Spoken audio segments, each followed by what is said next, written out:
تو آئیے ایک کہانی سنتے ہیں۔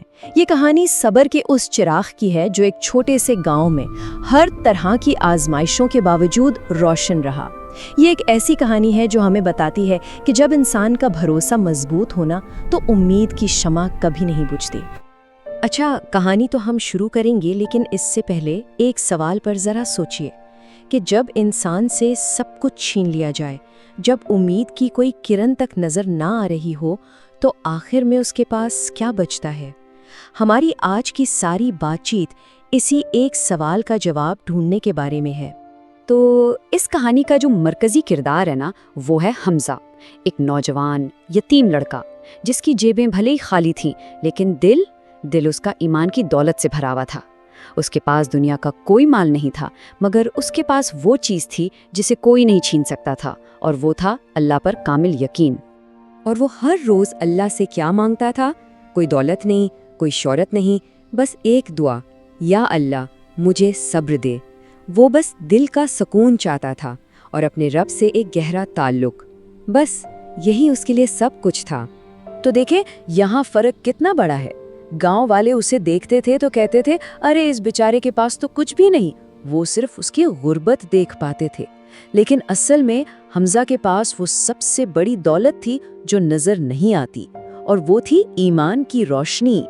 مگر آپ جانتے ہیں، ایمان کا اصل امتحان تو مشکل وقت میں ہی ہوتا ہے، اور بہت جلد اس پورے گاؤں پر ایک ایسی آزمائش آنے والی تھی جو حمزہ کے صبر کو، اس کے ایمان کو آخری حد تک آزمانے والی تھی۔ ہوا یہ کہ ایک سال گاؤں میں اتنا شدید قحط پڑا کہ بس اللہ کی پناہ، کھیت سوکھ کر کانٹا بن گئے، کنووں میں پانی کا نام و نشان نہیں رہا، ہر طرف بس مایوسی ہی مایوسی تھی۔ یہ بھوک کا معاملہ نہیں رہا تھا، یہ تو زندگی اور موت کی جنگ بن گئی تھی۔ اور اس سب کے بیچ سوچے حمزہ کے پاس کیا بچا تھا؟ صرف 2 روٹیاں۔ جی ہاں، صرف 2۔ یہ اس کا شاید اگلے کئی دنوں کا کل سہارا تھا۔ اور ٹھیک اسی وقت جب وہ خود بھوک سے بے حال تھا، اس کے دروازے پر کسی نے دستک دی۔ ایک بوڑھا کمزور سا مسافر جو کہہ رہا تھا کہ وہ 3 دن سے بھوکا ہے۔ اب یہاں سے حمزہ کا اصل امتحان شروع ہوا۔ تو اب وہ فیصلہ کن موڑ آ گیا تھا۔ ایک طرف اس کی اپنی بھوک تھی اور دوسری طرف اللہ کی رضا، ایک قربانی جو اس کا ایمان مانگ رہی تھی۔ اب اس کے صبر کا، اس کے یقین کا سب کچھ داؤ پر لگا ہوا تھا۔ سوچیں، ایک بھوکا مسافر دروازے پر ہے اور کسی کے پاس کل کائنات صرف 2 روٹیاں ہوں۔ وہ شخص کیا کرے گا؟ حمزہ کیا فیصلہ لے گا؟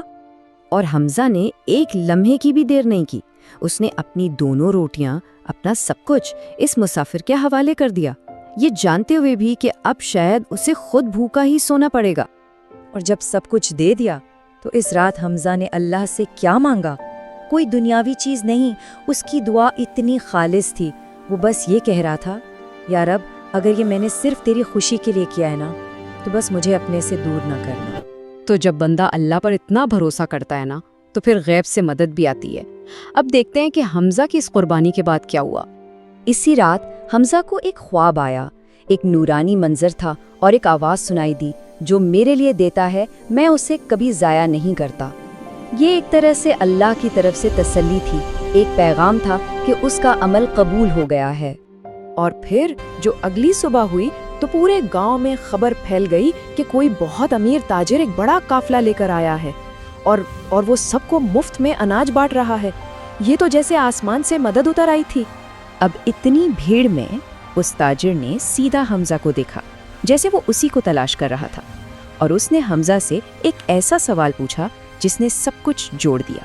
اس نے بتایا وہ مسافر میرا والد تھا۔